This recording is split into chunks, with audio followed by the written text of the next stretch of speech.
Sega.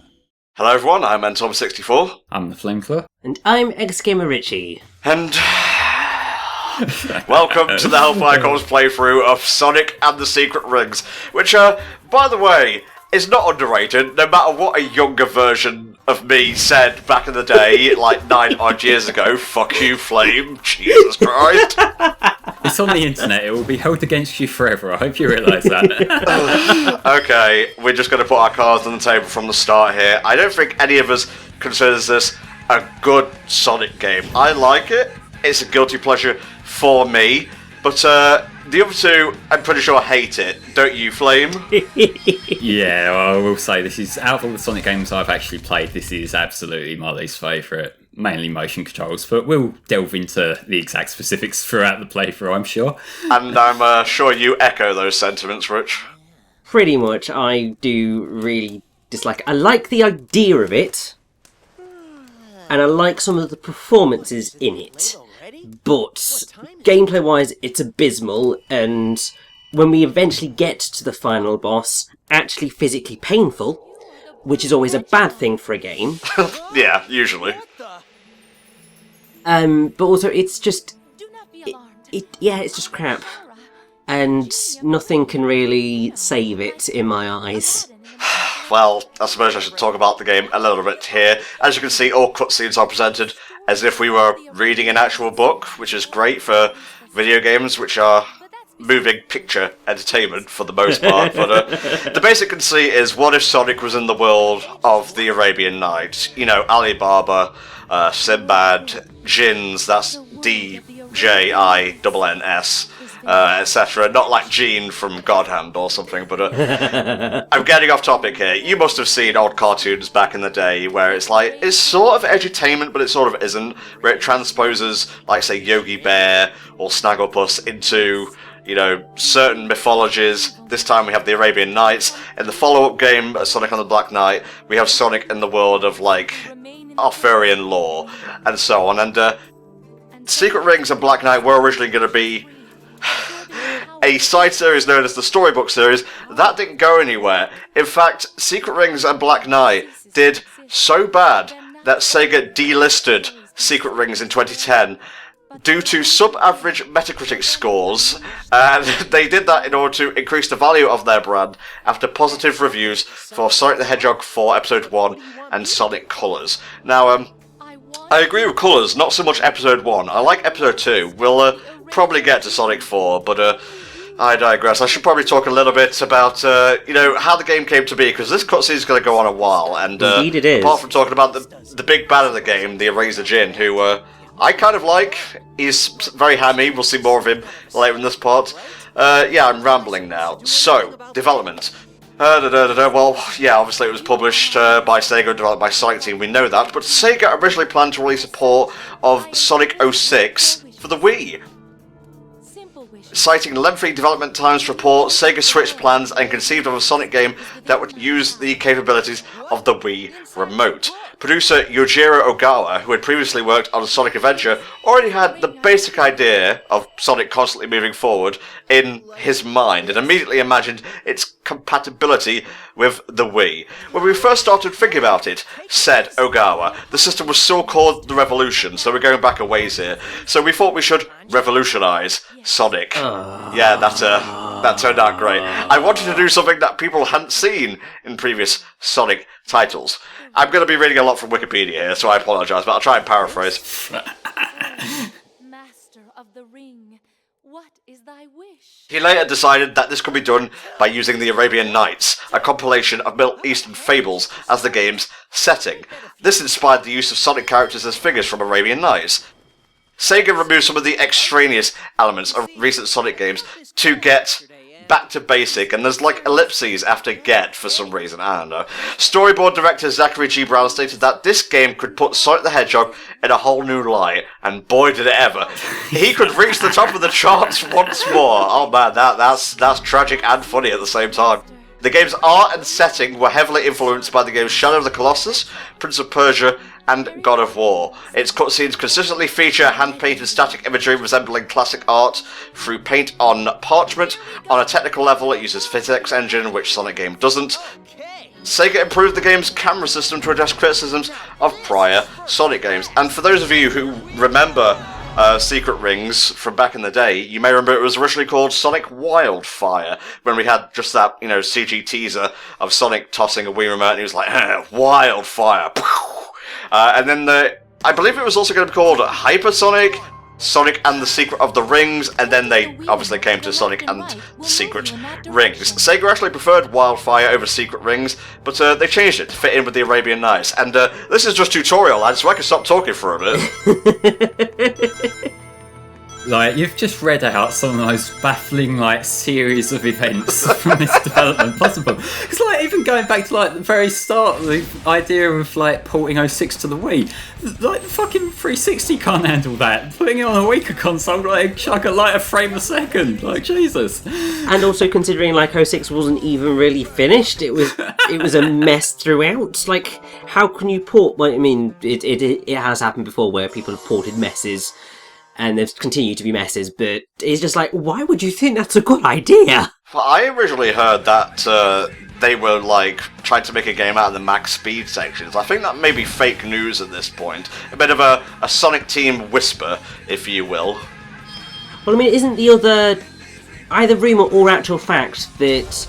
Also, part of the reason why 06 got so heavily buggered up is because there was this whole thing of doing the Wii version, which then turned into Secret Rings, and so there was the energy that was put into Secret Rings that then meant that 06 didn't actually end up getting finished properly because there was some of the team that should have been working on 06 working on Secret Rings. I'm not sure about that. I'm pretty sure it was Microsoft or someone forcing their hand, but I don't want to reinforce the fake news any more than it already has been doing, or done, should I say. The basic way you control Sonic is you tilt the Wii Remote left and right. You hold it kind of like, I want to say handlebars on a bike or something. Yeah. It's like you would play NES games on the Virtual Console of the Wii, or Wii U, or I guess even Switch, but you point it a bit more down, yeah. Well, you tilt it a bit more down to go forward, and then the game might recognise that as going forward, or it might recognise it as pelt you off to the right, or maybe stop you completely.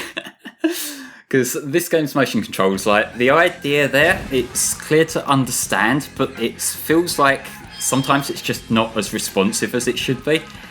And that's kind of what makes this game quite a chore to play at certain points. Well, as you go on, you do upgrade Sonic, which is really odd. It's part RPG is Sonic and the Secret Ring. So he starts off at a pretty controllable pace, but as you unlock more and more speed, yeah, the controls flaws definitely do make themselves known. So I would try and acclimatise yourself to the physics of Secret Rings as quick as possible, if that's even possible. So, Tom, given you're talking about upgrades, I take it you're going to be going out of your way to get all the upgrades up to level 99, right? I'm going to give you an answer. It consists of a two-letter word, and it rhymes with yo. You're doing it, awesome! But yeah, it is quite excessive, and I've actually seen footage before of people with a level 99 Sonic. It's insane how fast he goes. Why? And when you can't control the game, that's the last thing you want. I can understand grinding for a little bit to, I don't know, get some stuff that will help you with the final boss, but once the final boss is done, that's it. I'm done with Secret Rings, I'm sorry. You're done with it until you decide to play it again and again. Yeah, well, like I said, it's a guilty pleasure, which once we get to a world that isn't just us running on parchment, which, again, the idea of which is cool, the execution is a little bit lacking, which is going to be a running theme throughout this playthrough, I think, as saying that we'll get to see what Secret Rings is really all about. Now it's just kind of... It's tutorials split up into 10 separate missions, and that's kind of how Secret Rings plays out. It's mission-based, which honestly would kind of make it fit well on the 3DS, and I'm surprised they haven't tried to port some of these less intensive titles, because, what's the only new 3DS exclusive right now? The Xenoblade Chronicles 3D? I honestly can't think of any besides that. You've got Mario and Luigi Superstar Saga plus Bowser's Minions coming. But is that exclusive to the new 3DS? I don't know about whether new 3DS, but certainly 3DS. Well, that's what I'm talking about. Stuff that would use the enhanced hardware or need the enhanced hardware to run. Well, I mean, you've also got games that run like shit on the standard DS that are technically, if you look at it that way, but True. yeah. But yeah, you mentioned that. I assure you there is no demand for a Secret Rings port nowadays. That's probably why. As for the Lost Prologue itself, as a tutorial level, I think the reason why this is so obnoxious to me is because it's 8 separate missions, like 8 mandatory ones at least, that are all basically like a few seconds where you learn to move left or right, or you learn to hold back, or you learn to jump, and it just drags out the whole thing. Like, this could have been like one level that just gives you like a sampler of all the different skills you're gonna need. In a way, it's kind of like what Unleashed would become, because that game has a butt-ton of tutorials where it is very stop and start, which is something that the HD version does better, but I really don't want to go back to that debate. We've already done the, Unleashed and HD, which sounds stupid, so moving on. I think the other problem with the whole Lost Prologue thing, and it continues through to all of the other levels as well, is that once you've completed a mission, it immediately throws you back to the main menu. So after every mission, which is anywhere from 10 seconds to a couple of minutes long, you suddenly get Make Belize Reborn, Myths of My Rethought every single freaking time. Seven Rings in Hand is a decent song. It's really enjoyable. I like it a lot, actually. I think it's a pretty good song, but I don't like my favourite songs on repeat every 5 minutes, thank you very much. And the other thing that's the problem is that whenever you go back to that main menu, it's the start of the song every single time. And to be fair, that bit is arguably the worst bit of the song, because it's the bit that's the most repetitive. Yeah. And so just hearing that constantly, you're just like, just stop, please. And the fact that it also plays in the mission complete screen as well, you just stop, please, I like the song, stop overplaying it! What I don't understand is why don't they go with like the instrumental version of the song and then have the lyrics kick in during the final boss? That's what Sonic Adventure 2 did. I'm pretty sure that's what SA1 did as well, but I remember it more vividly in SA2, and it was great because the instrumental version of Live and Learn is fantastic, and when you get those lyrics it's like, oh my god, my heart, my soul has been elevated to the next plane. Welcome to the next level. Yeah, it's that feeling of like progression, isn't it? It's like you start out with like, you get the melody as a consistent thing, but then it's like powers up the song as you power up, and that's really cool. But no, by the time you get to the final boss here, it's like, this fucking song again. Although I will say, I personally prefer the Crush 40 version of Seven Rings in Hand just by a little bit. I don't know, I think it's a bit too heavy for the type of song Seven Rings in Hand is trying to be, but we're getting a wee bit pretentious here, so yeah. Richie, did you have any problems with the jumping in this game? Because it varies. You can do short hops, you can do charge jumps, you can do homing attack by slamming the Wii remote forward. Yeah, let's just say, I don't like jumping in this game because it's a frickin' pain in the backside. Like, the principle of it is fine in that you hold down to do like a bigger jump so that you can then do the homing attack, or you kind of lightly tap it to do a little quick jump. But because of, obviously, it's a Sonic game, therefore it's sort of fast-paced. Sort of, massive quotation marks, it varies. It just ends up being a bit of a nightmare because you either end up flying a bit too far as you slow down to do your jump, or you accidentally do a quick jump where you're meant to do a bigger jump, or you do a bigger jump where you're meant to do a quick jump, and it just ends up getting you into trouble. And then don't even get me started on the grinding. Yeah, Grinding is a... Why does it even exist in this game, grinding? I've tried to be, like, fair in our recent Sonic comms, and I don't know why I got a silver here. One off 2006, by the way. I find that very ironic. Wait, I had a point, here it comes. The grinding sucks, end of. I don't know why it's here. Especially when you're on automated movement, it just makes it 10 times more awkward. Well, I'll tell you why it's here. It's because at this point in the franchise, it was pretty much a staple. Yeah, that's probably it. Obviously, I mean, it started in SA2, really, didn't it? The proper grind rail stuff. On consoles, yes, I think so, yeah. Yeah. And ever since then, every single game has had grind rails in them, because they have been a thing that is Sonic. But yeah, they just don't really make any sense here at all, and they're annoying, so that just makes it worse. This guy, I love the Eraser Jin. He's so fucking hammy. He's a villain you love to hate, really. A shit villain you love to like.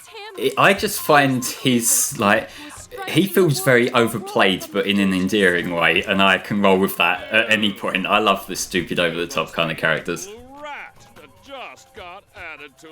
But then I do like Mephiles to a certain extent, so take that how you will. Eraser just sounds like they got a guy out of like a local Shakespeare company or something and said, "You're reading for the part of a purple genie." Oh, you mean like a purple version of Robert? No. Just a purple genie. Ham it up as much as possible. Just sounds as angry as humanly possible in certain points too. That's Blazer's voice actress as not Navi, Shara over there. By the way, I like Shara. I actually think I might like her more than Merlina in the second game. I think, well, obviously, Shara spends more time with Sonic in this game than Merlina does in Black Knight. Yeah. Because, and so that, I'd say that's probably the main reason why you'd probably err more towards Shara. I think she's a relatively fascinating character considering how limited she is in terms of well, she's important to the plot, but not hugely. I find Merlina a more fascinating character, but she does just have far less screen time to be able to properly examine that character that's there. I get you. Oh no! It's the thing from the box art! Ah! I'm fashionable now. So, this is how judgment is dealt, is it? This should be interesting. Oh, I love it so much. But yeah, the conceit of this plot point is that flame will steadily burn down. Once it reaches Sonic Heart, he dies. So he must collect the 7 world rings, my dear, and bring them to the Eraser Jin before his time is out. It's still not the greatest fashion sense. It's still not the greatest fashion accessory, let's be real. There, you stumbled a bit. You said fascist at first, which I find amusing.